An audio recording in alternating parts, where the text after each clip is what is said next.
Hello, hello, hello, everyone. Hopefully this one is working. I don't know what happened. I'm like looking, nobody's joining. Nobody likes the stream anymore.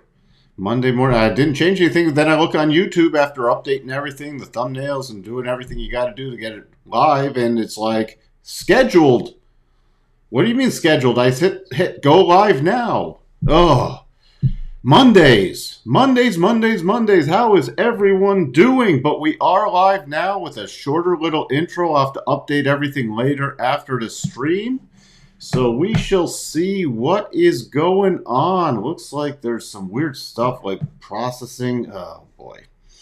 Weird things going on in computer land. So hopefully this will get through this live stream. By the way, even if we have problems, please do consider subscribing, ringing that bell, and hitting the like button, especially in these markets because anything can change and I might go live at a moment's notice if we have a major market something going on. I mean, last week we went live at lunch a couple times. So let's see. How are we doing on this fine Monday? A little bounce overnight. Yes, attempt number 2. Good morning. Tesla is going down. I mean, have you seen all the there's been a rash of like Tesla fires over the last few days. It's getting really interesting. It's almost now almost have to trade around a core short position. Keep on a core short position, lighten up a little on the rallies, and reestablish that core position on the rotations back down and just ride it on down. Glad you are in now. Hello, Eric. Sorry, I did not say hello to you, Sashi. Good morning, Davey. Good morning, Christoph. Waka Waka. I hope that's not for the content. I hope that's just for the technical difficulties. Good morning, Amit. Tesla, yeah, if it's down 1% when all the other stuff is up, then you get some major selling pressure. I don't know what's going on with stuff now. My share vision stream has died. Oh boy. Bad news is hitting hard. So happy Monday, Josh. This is a false breakdown for the stock that cannot be named. We can name it now because I'm doing the live streams. What's the worst? They already kicked me off last week. But we got it back on. Hopefully everything's working again. Morning, Ted. I think problems coming for Google. I think problems are coming for a lot of things longer term again. Good morning, by the way. Thanks, Friday. Tesla. So I'm glad I'll do everything I can for everybody here to help. Streaming problems, I see them as well. Hopefully this will last and then I can debug it after the open. Both the car and the stock's on fire. Hello, George. All right, we got through that. By the way, thank you, everyone. Big shout out to everyone. Thank you for the additional comments after the live streams finish and for the weekly sector overview. If you haven't done that, check it out. Again, keep the comments coming. We're getting wider distribution. We're getting to some new people. Hopefully, we can help a lot of people through what's coming in the next few months. So, again, really appreciate it. Let's just see. We had the Chicago Fed Activity Index, nothing major. The last one actually revised lower. This has inflationary tendencies in it. Big thing today is Bostic, if he's going to be saying anything interesting. Let's see. FOMC still just that 50 basis point. We're still in negative gamma. I'm going to be watching for some more updates as we get new options info today, but we are still in negative gamma. By the way, after the markets, let me switch cameras here. Gotta get my jacket on. Oh boy, nothing's working. Whoa, there we go. Got my sweat jacket on. 45 degrees here this morning. What? I'm so tired of the cold weather. I know it's not that cold, but I want some warmth. Zoom after the close, and I know some people are holding some Zoom puts. Advanced Auto Parts. Also, I always like to check in on that. Xpeng, I did not look at that this morning. Was dealing with other stuff, including putting up the Jim Iorio latest edition of the podcast. Futures Edge, it is live now, so you can check it out when you have a break in your morning trading. All right, we got that bounce. We got that little gap up. Here's what I'm watching for. This is actually a pretty nice little, it's a triangle. I'm watching the horizontal breakdown, though, from the levels. I have it mapped out. So we start breaking above about 39.54 area, 39.70, 39.78. Those are my minor levels. And right in here, you see we're into an advanced clear path, the upside on the 1 hour time frame. So the stopping point is right around these first two targets. And then the final target, interesting enough, takes us right to 62.5. We've bounced that 50, the 50% harmonic from the sell-off. So the break to the upside, that's what I'm targeting, and I already talked about with the 62.5, and we all know how important that is, and we'll watch for the move up there. The breakdown, we have a little gap.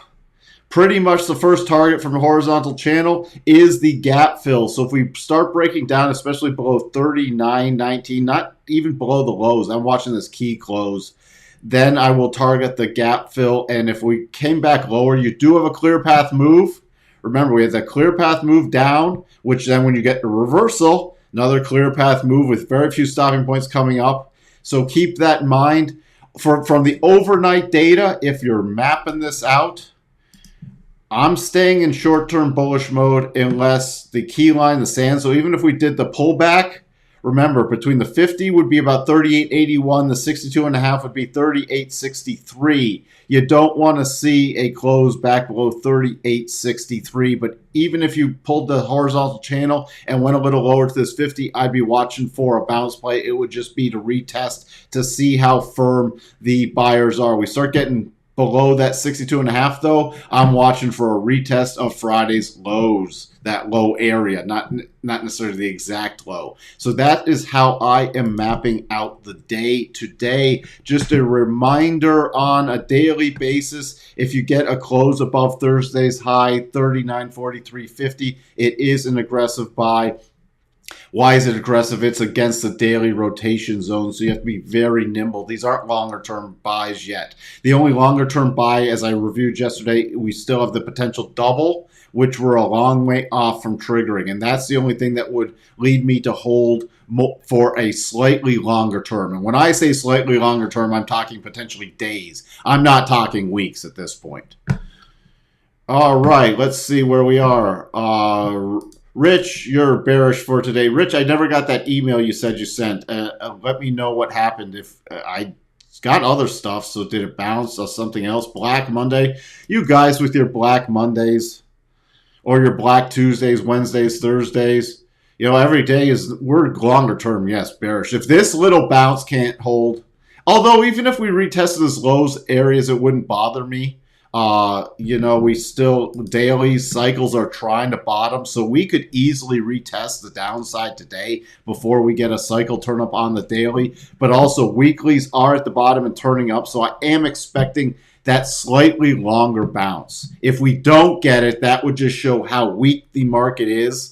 And then I'd start watching for a capitulation move to the downside, but we're not there yet, and I don't think we'll have a Black Monday. Good morning, Lauren. Hey, Ken. Welcome, welcome, welcome. Oh, what price do you think Tesla is either long or short? I'm seeing if it can't break over 644. We'll take a look at Tesla in a bit. We need one more leg lower, not buying this one bit. That's what you think, Wavy, and that's where I'm mapping out my key levels. But if we do break to the upside with that little horizontal channel, I will take it. I did not see it.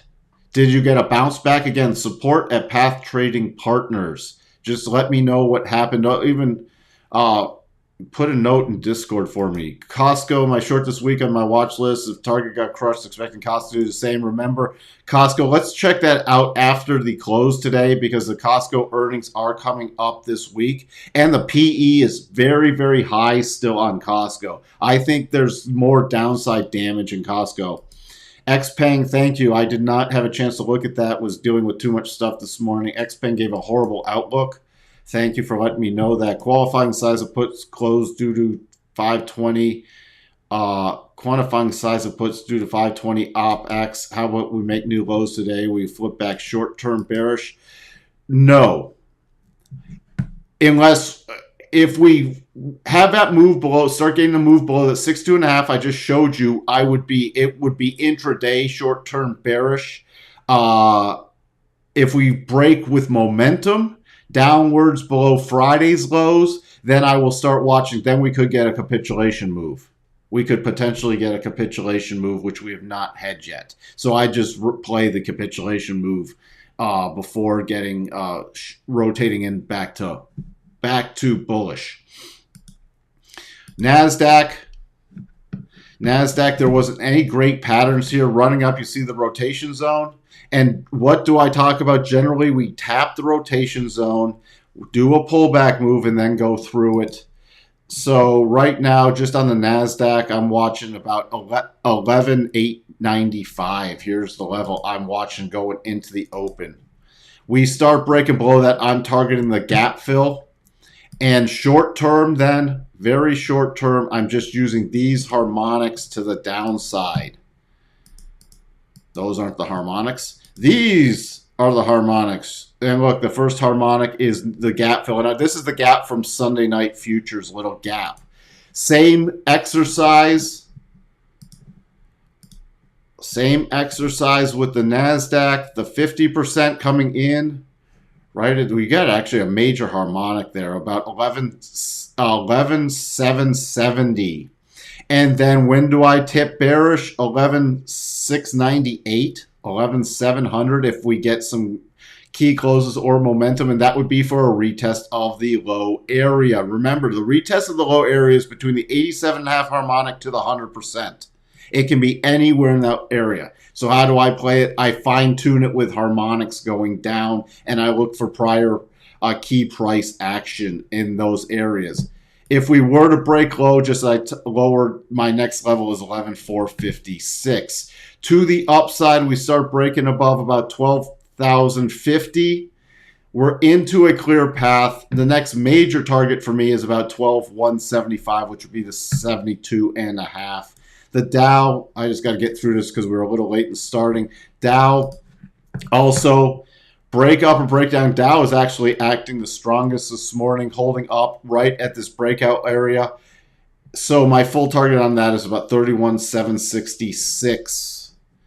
And then to about 31,802.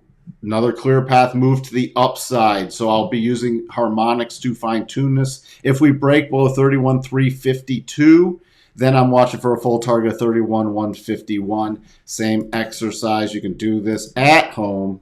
Play along at home. 50% then would be 31,080. And the key line in the sand is 30,956.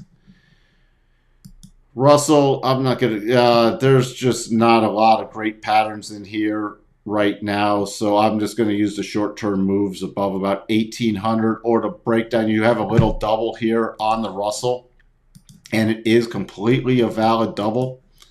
So that's what I'm watching to the downside into a advanced clear path move and your gap fill. And the major harmonic is about 1770.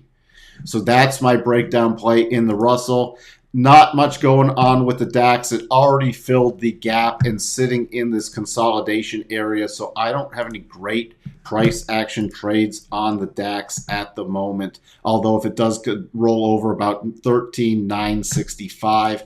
Crude was trying to push up earlier, holding. I'm either watching for a breakout or breakdown play. Breakout above today's high, about 111.70. Breakdown would be below Friday's lows. But then it's just a quick little scalp to about 107. Gold, I talked about yesterday, trying to put in the longer-term bottom, reacting at the rotation zone. I'm watching for a pullback key support about 1840 now. Silver spiking up through the harmonics. I'm watching this, make sure it really holds about 2144. Notes, we do have a little potential. We broke above you can see it on the 4-hour, broke above this little descending flag pattern, retesting it, moving up, and now creating a double top. So I will only get very short-term for a short-term pullback on notes if we get a close below 119.16, and that could be a full target of about 118.23.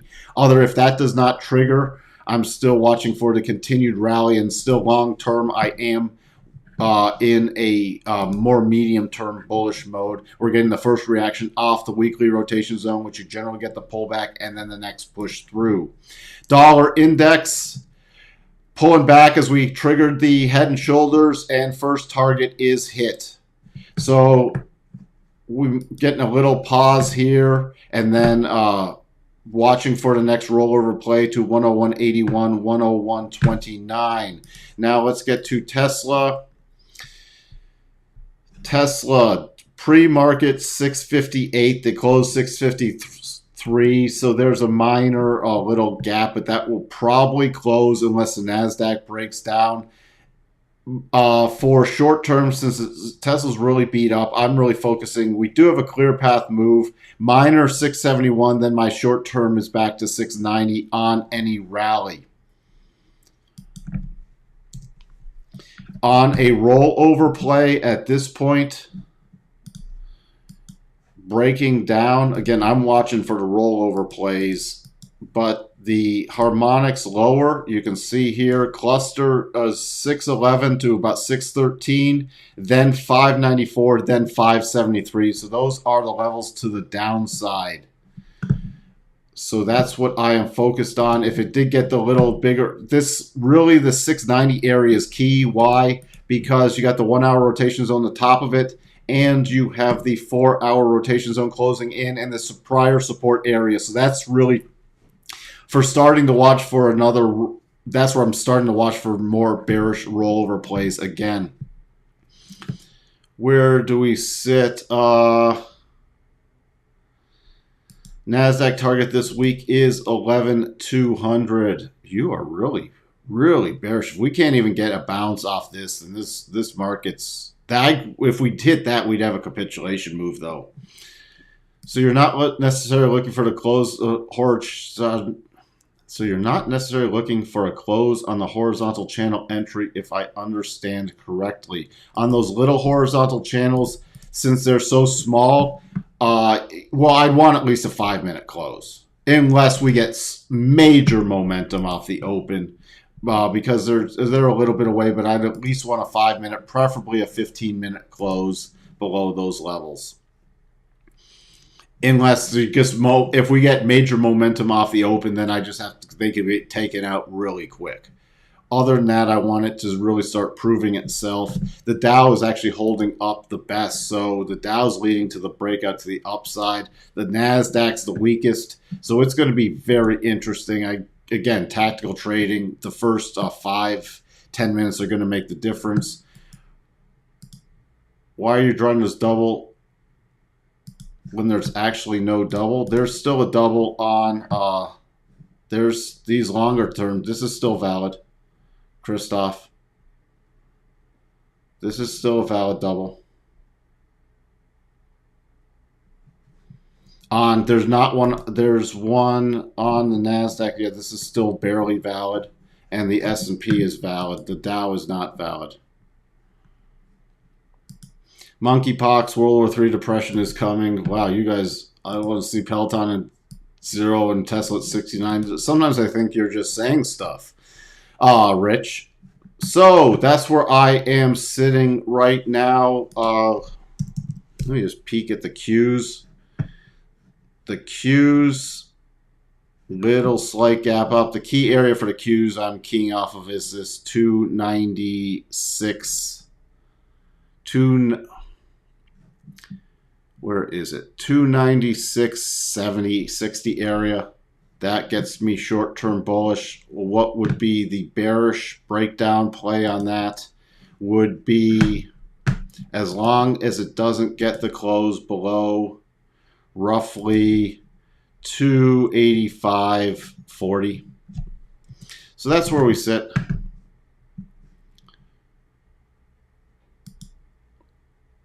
We shall see again if we get that close, the retest of those lows areas. It would be very interesting, but I'm watching for that bottom to get put in this week.